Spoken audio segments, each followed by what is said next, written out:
You're listening to the Blind Tiger Record Club podcast, where we champion music of all genres, and we believe vinyl is king. Vinyl is king.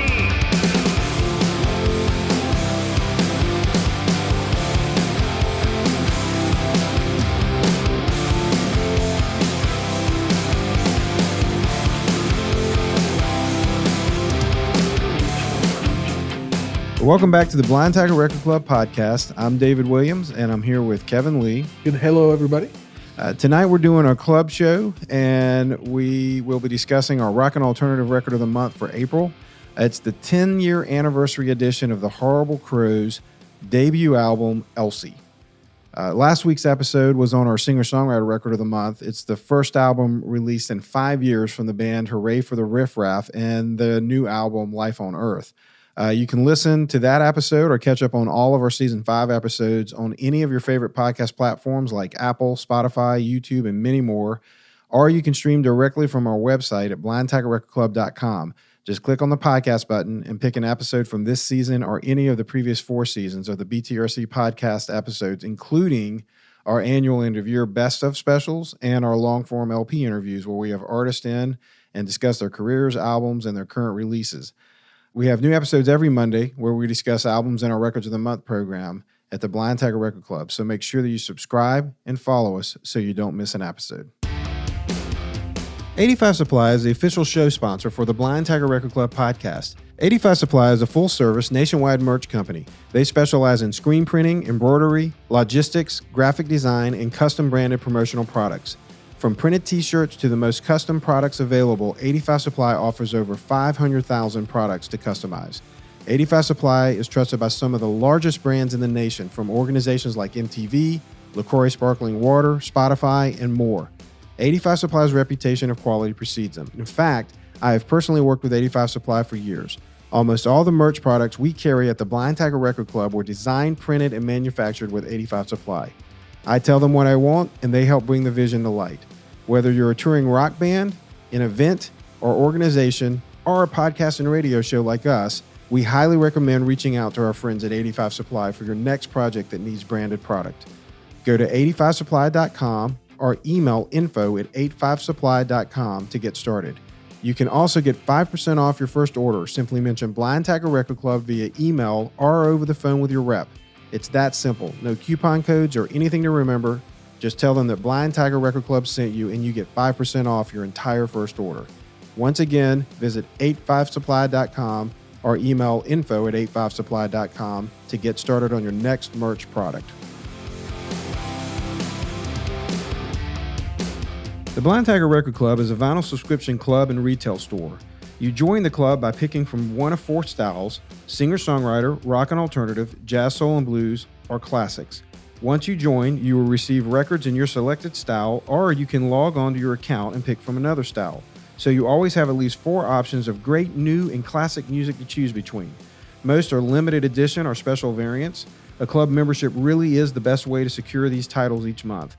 Listening to these Blind Tiger Record Club podcast episodes is a great way to decide which album you want to have shipped to you this month.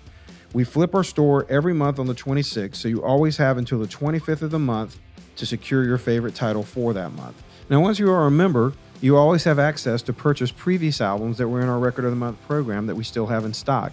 Most of those are locked for our members only. We also have thousands of titles in the record store, and you do not have to be a member to shop there. We have turntables, speakers, headphones, and all kinds of great BTRC merch ranging from t-shirts and slip mats to vinyl messenger bags and hats. We even have a brand new shirt for this show. Just go to blindtigerrecordclub.com and you can see our membership details. There are style descriptions and easy-to-read instructions for how the club works, and you can check out our amazing collection of vinyl and other items in the store. So along with the album we'll be discussing tonight, we have Hooray for the Riff Raff, Life on Earth. As I mentioned, we did that on the show last week. Right. We have the second release from the partnership between Khruangbin and Leon Bridges. It's a project titled Texas Moon, and it's our Jazz, Soul, and Blues Record of the Month. We had the first release from that collaboration on our program in 2020. It was titled Texas Sun. So this album is really a continuation of that collaboration, and it's kind of a bookend to that release. So our classics album for April is The Greatest Hits by Blink-182. But tonight, we're going to be discussing our April Rock and Alternative Record of the Month.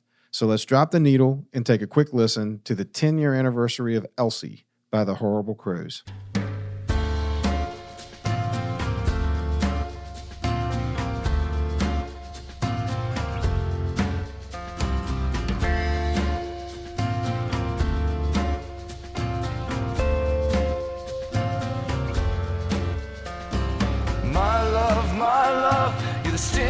The scorpion, consider now the angels a little lower than you, and they twist and they turn and they hold their breath till it's blue, and they can't turn away like I can when you're looking like you do. Look at Black Betty, what they're tying to you.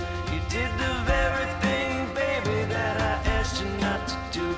Now you got yourself caught in the silk spider web. I hope the money fills the holes, 'cause see the roof is caving in.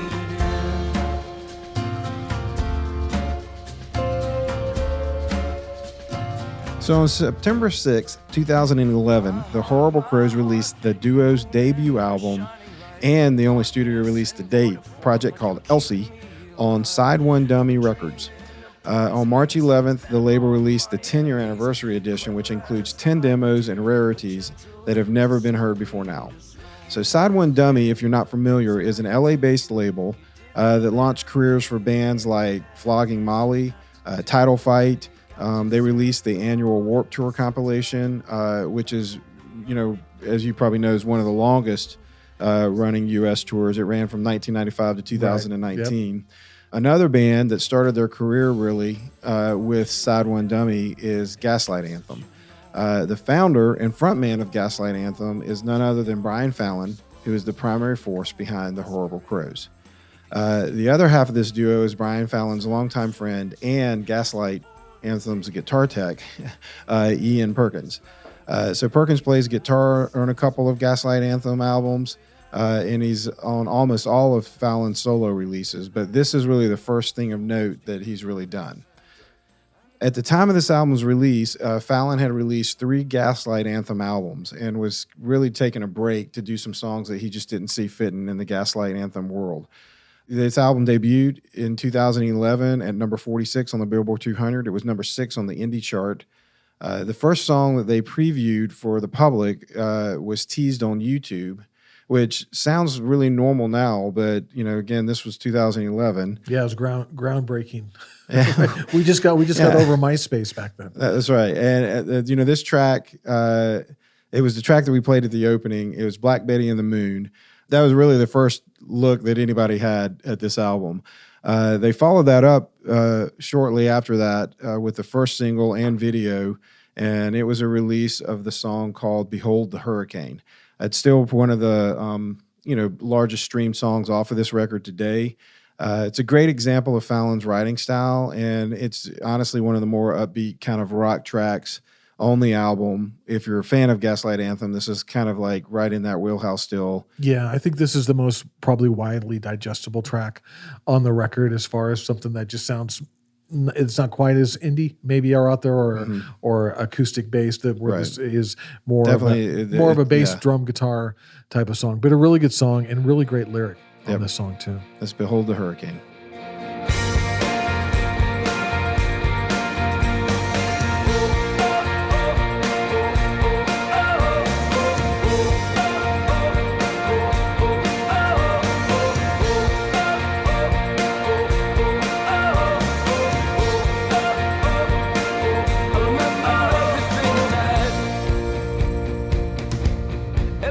This house creaking, I'm familiar with the cold and the windows and the doors, and the sound of my heart beating in and out of time. And it's such a shame, I heard the wind say this morning, be still my heart, I'd age by years in the mention of your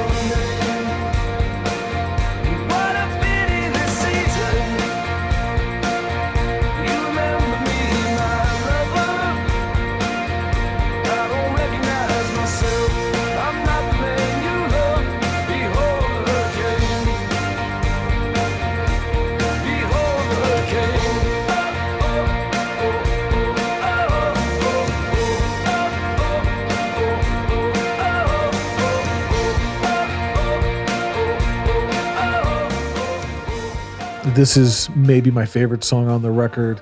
Not that there's not all the other ones aren't strong as well, but I really like the everything about this song as far as the melody, and I really do like the lyrics, as I mentioned earlier. I think he's a great lyricist. It's hard to write pop songs that have a lyric that makes you think or makes you turn your head a little bit, go, I haven't heard it that way before. And I think he's great at that. So I really like this song. This band's always presented as a duo with Ian Perkins, even getting equal billing on the album. But I think, if you really want to be serious here, this is as much as Perkins may have contributed, this is Fallon's first solo record. And, the Gaslight Anthem would go on to release 2 more albums after The Horrible Crows. But in 2016, Fallon released his first solo album, Painkillers. And he's really been walking on that path ever since. He has released 4 solo albums to date, with the release of 2021's Night Divine, which was really a Christmas album. But both 2018 Sleepwalkers and 2020's Local Honey were featured in the BTRC Records programs than the years that they came out. Fallon said of his solo work in an interview with Chorus FM in 2011, he said, as much as I have this fantasy in Gaslight Anthem of being Bruce Springsteen, I also have this fantasy of being Tom Waits or Greg Dooley.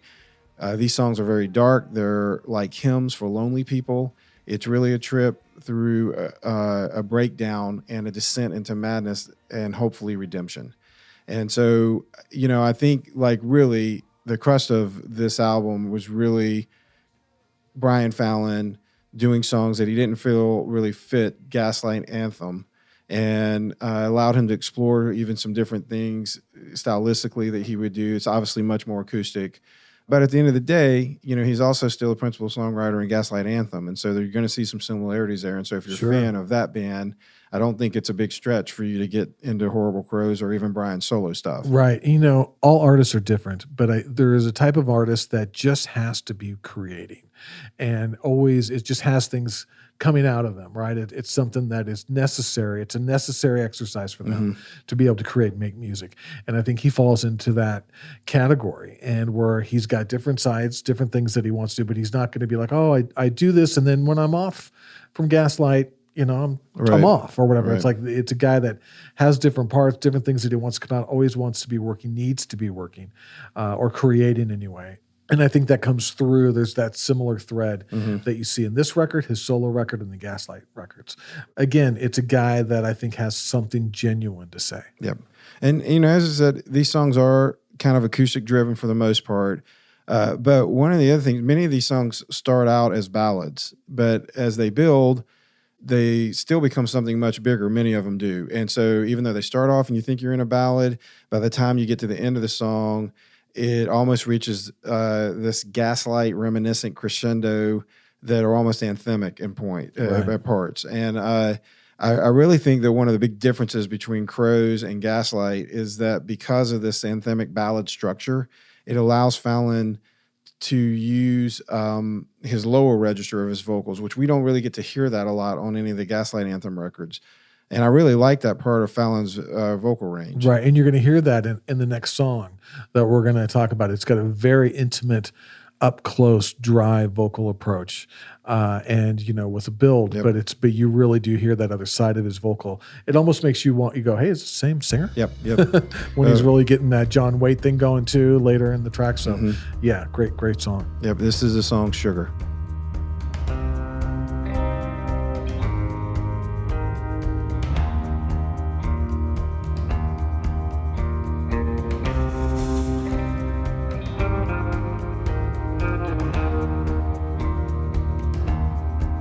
Guess you need a little sugar, 'cause you always run around. I heard you like a little fancy whenever you feel a little inside out. I heard you need a vacation, said I bored you right to tears. I heard my love was a season that you wore for the pretty girls. You said no, that's not the way it goes. You said no,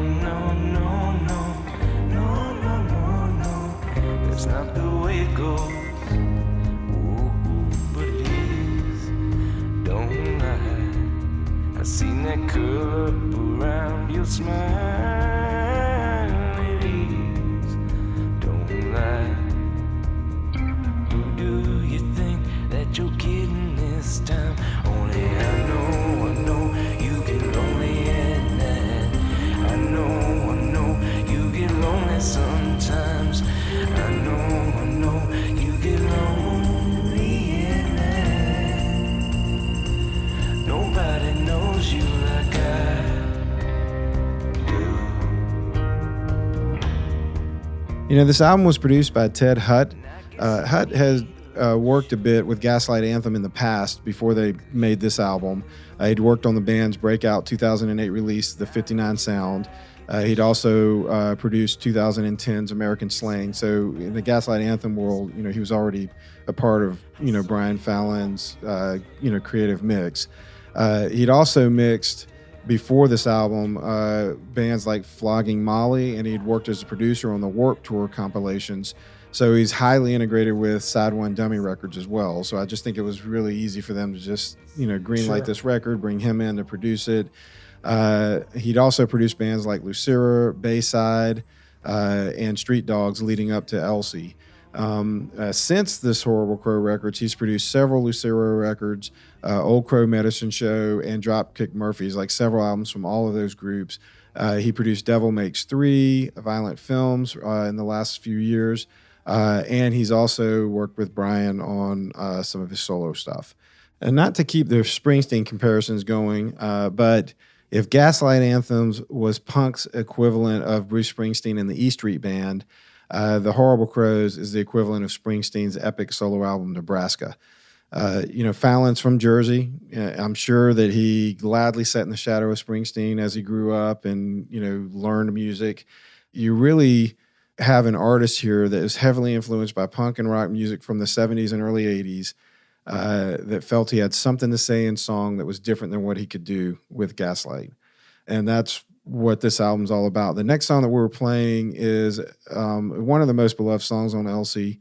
It's definitely one of the tracks that starts off like a ballad, you know, like we were talking about earlier with the song Sugar. This is a song called Lady Killer.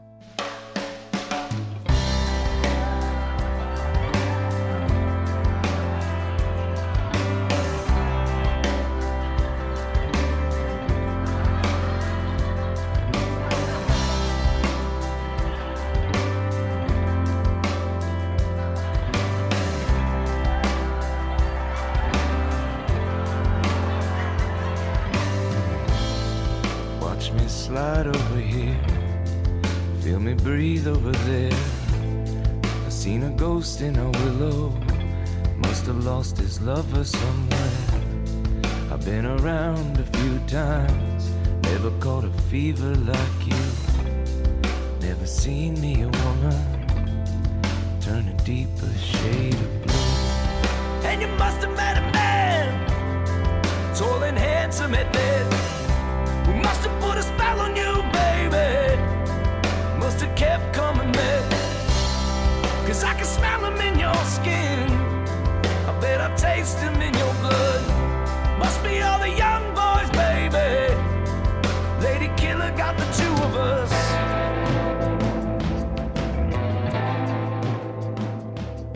You know, I actually really like that song as well. It's got some great drum tones on that sonically, and it's a really nice groove, a nice beat. You can dance to it. No, it's just a good song. You feel the emotion really in his voice from when he goes from the verse up to the pre-chorus. Of course, he's belting and getting that weights thing going a little bit, but it's that's a good one, right? Yeah. That's a good one. And on a lot of the records that we do on Blind Tiger Record Club, when we're in this genre of the singer-songwriters type of world, they could be really sparse. It's kind of the thing, right? It's a less is more thing. But when you have some of those type of things on a record, and then you have a few songs that are just a little bit more of an up-tempo feel or a groove or something to kind of lift your mood a little bit, or lift the spirit as you listen to the course of the album. versus just singles.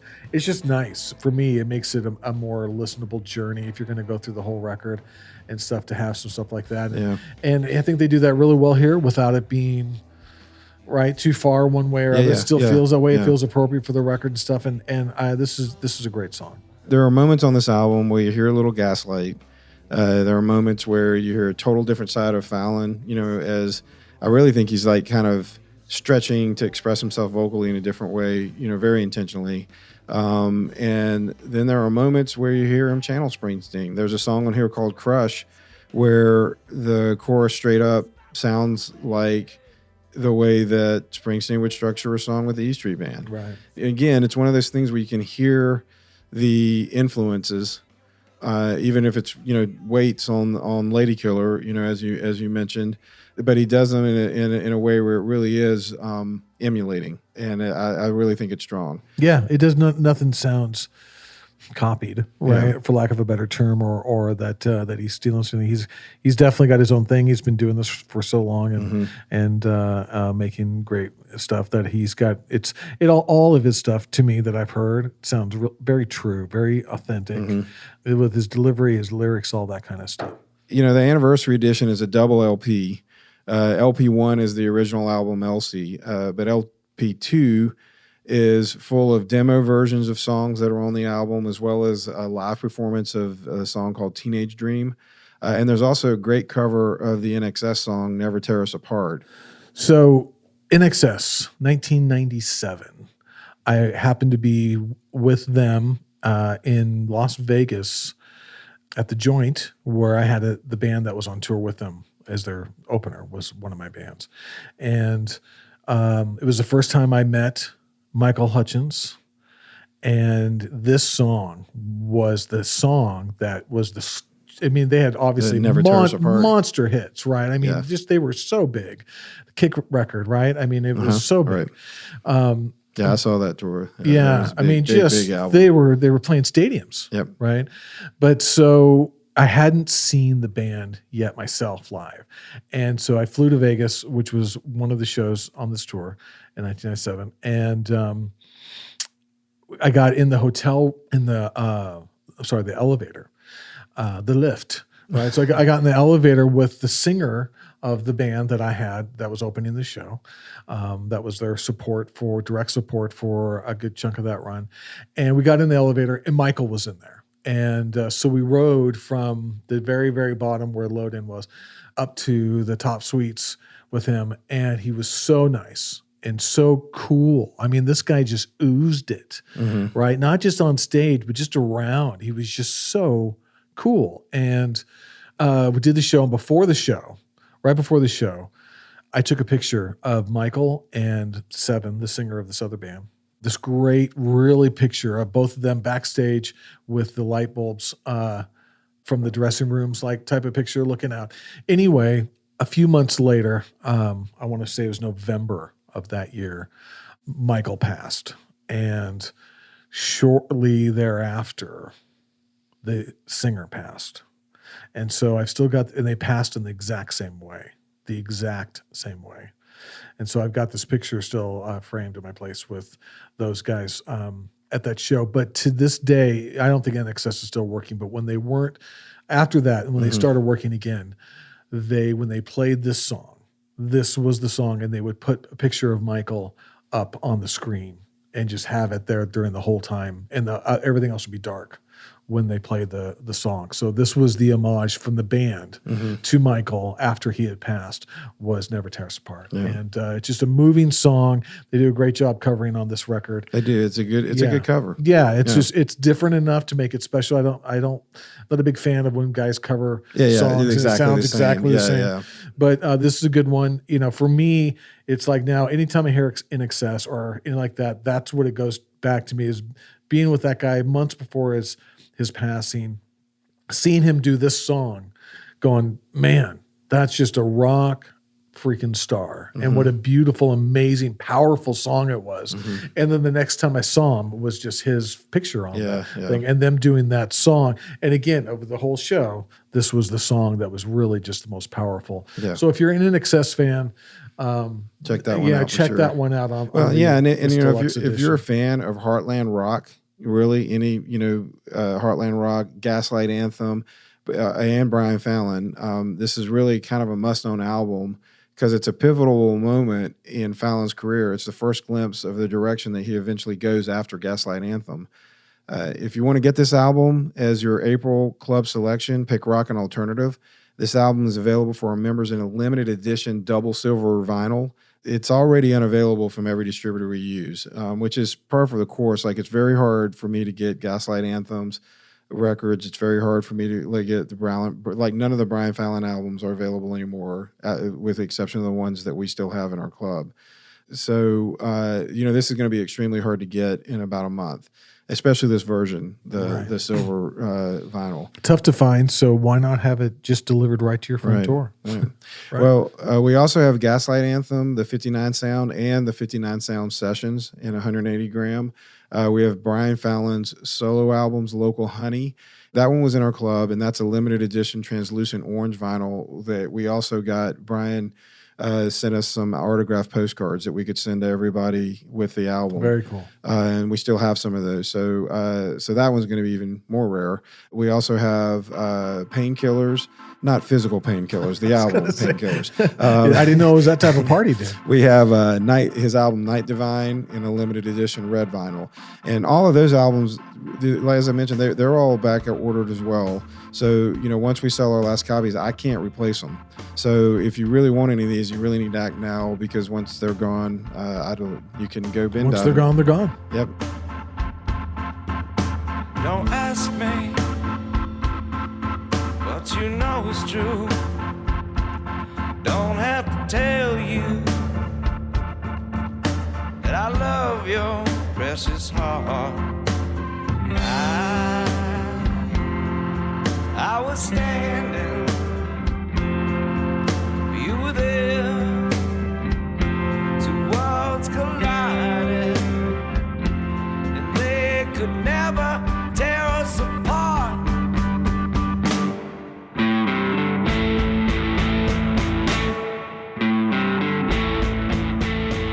Well, that wraps up our show for tonight. We genuinely hope you enjoyed our discussion of the Horrible Crows and their 10th anniversary release of Elsie. We always hope our discussion inspires you to hear more music or dig in deeper and learn more about specific artists. If this is an album that you are interested in finding out more about, head to blindtackerrecordclub.com. It's the BTRC Rock and Alternative Record of the Month for April. We have some other great titles in April. As I mentioned at the beginning of the show, we have Hooray for the Riff Raff, Life on Earth.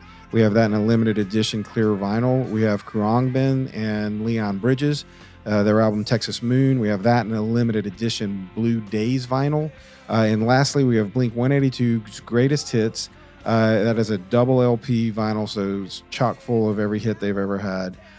So head to the website and choose one of these albums to start your club membership, and you will get incredible albums like this delivered right to your door every month. Most of the albums in our program are back ordered right after release, just like what we were talking about tonight with Brian Fallon and the Horrible Crows. Like it is just, once they're out, they're gone. So this is a great way to make sure that you don't miss any of these great titles. We have 4 albums to choose from every month, so there should always be something that you're excited about in our program. Remember, it's your vinyl, it's your choice. I can't encourage you enough to check out our sponsor, 85 Supply. They can help you with everything from printed t-shirts to custom products. You can get all your merchandise service needs met with one company from design to print. Listeners of this show get 5% off your first order. Simply mention Blind Tacker Record Club via email or over the phone with your rep. The whole process is very simple. Go to 85supply.com or email info@85supply.com for more information. Don't forget about all of our past seasons of the show at Blind Tacker Record Club Podcast. It's available on all major podcast platforms, including Apple, Spotify, YouTube, and many others. You can also go to blindtackerrecordclub.com. You click on the podcast link to stream directly from our website. You can also listen to recasts of the shows that aired on Lightning 100, as well as our artist interviews and our annual end-of-year shows. Even if you're not a member of Blind Tiger Record Club, the podcast really is a great way to discover new music. Our next show will air Monday, April 15th. We're going to be discussing the April Spotlight album. This is simply an album that's not in our members program as a Records of the Month. Nevertheless, it's an album that we think you should know about. You do not have to be a member to buy it, so it's a little bit different than a lot of the ones that we discuss here.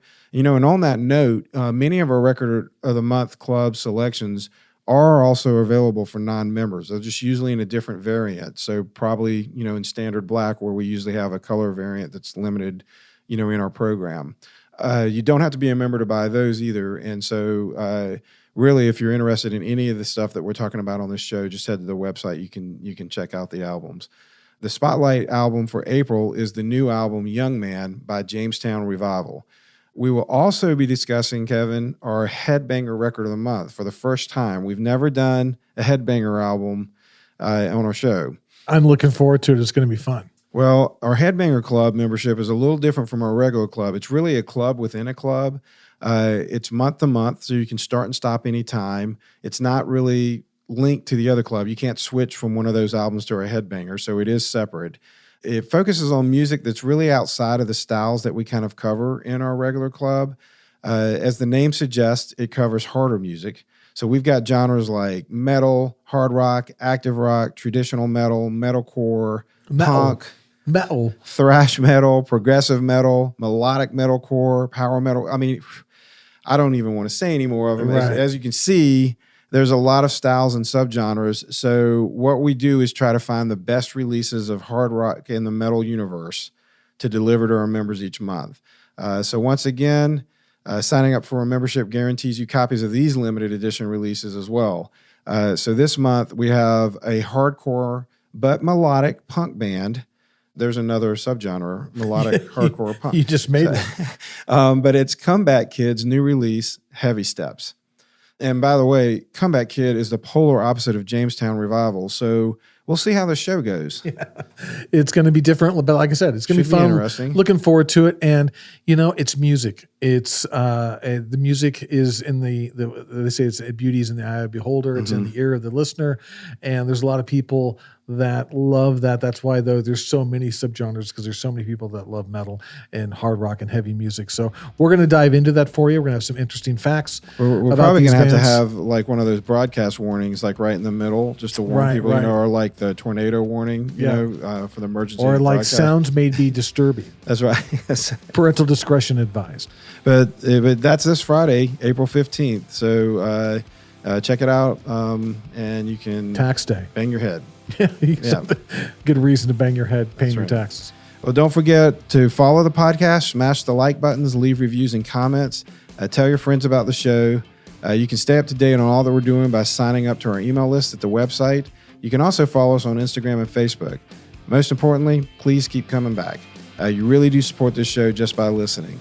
I'm David Williams. I'm Kevin Lee. And on behalf of all of us here at Blind Tiger Record Club, thanks for listening. Until next time, keep the wax spinning.